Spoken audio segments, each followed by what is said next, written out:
This is Democracy Now!, democracynow.org, The War and Peace Report. I'm Amy Goodman. We begin today with the American hiker Sarah Shourd, who was recently freed from Iranian prison after more than a year's imprisonment. In July of 2009, Sarah Shourd and her now-fiancé Shane Bauer and their friend Joshua Fattal were arrested near the Iran-Iraq border while they were on a hiking trip. Iran accuses all three of espionage, but earlier this month, Sarah Shourd was released on humanitarian grounds on $500,000 bail. With Shane Bauer and Josh Fattal still behind bars, Sarah has repeatedly said she is only one-third free. An Iranian newspaper reported Sunday that an Omani delegation arrived in Iran to help secure the release of Shane Bauer and Josh Fattal. In an interview with CNN's Larry King last week, the Iranian president, Mahmoud Ahmadinejad, said there was a slim chance the two might be released, but added he had no sway over the matter. As for the others, yes, there is a chance, but the judge has to take care of the case.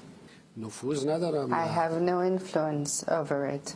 But I have suggested for the lady, in her case, that it be regarded with clemency, mercy, and more kindness and compassion to allow her to return to her family.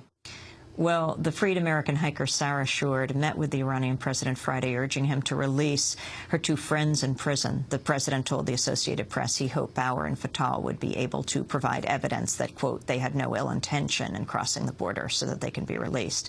Sarah Shourd was released September 14th after 410 days of imprisonment, most of which she spent in a 10-by-5-foot cell in solitary confinement in Tehran's notorious Evin prison.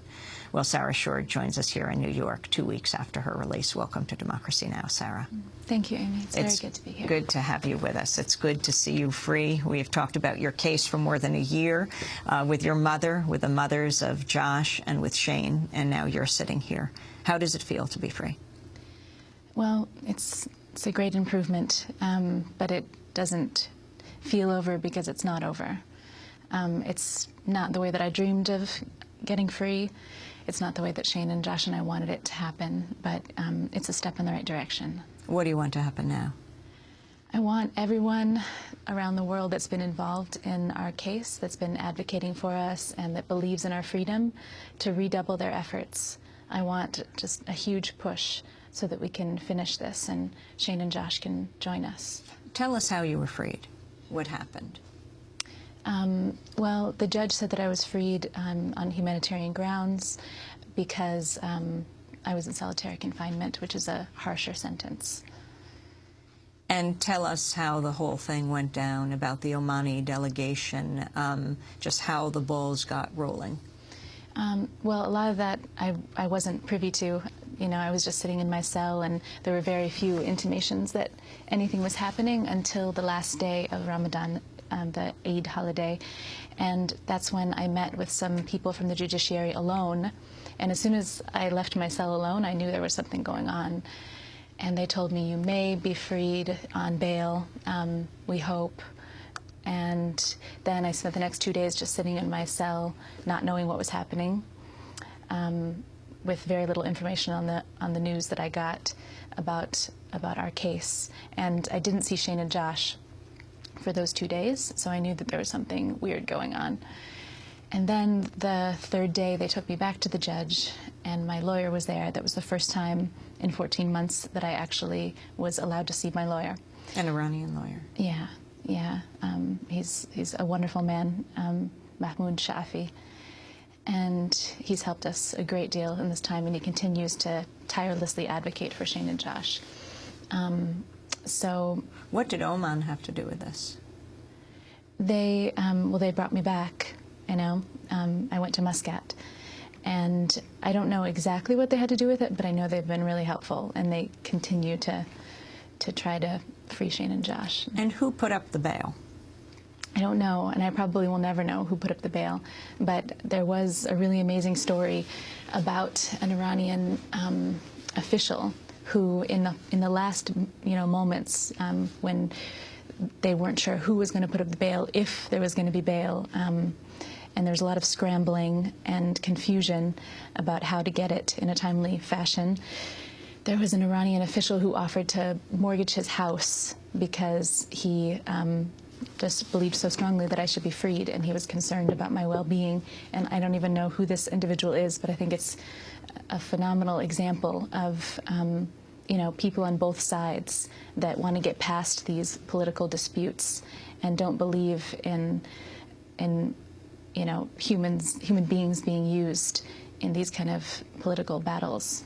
They say that they want 8 Iranians freed in U.S. prisons. So sometimes they say you're spies. Other times they say this is fair trade. Who are they? I don't know much about them. And obviously, I don't have any power over these decisions, and neither do our families. And we really want to continue to push our case and make sure everyone sees our case as a humanitarian issue. You know, we are not spies. We committed no crime. The border was unmarked and indistinguishable. We were hiking behind a tourist site.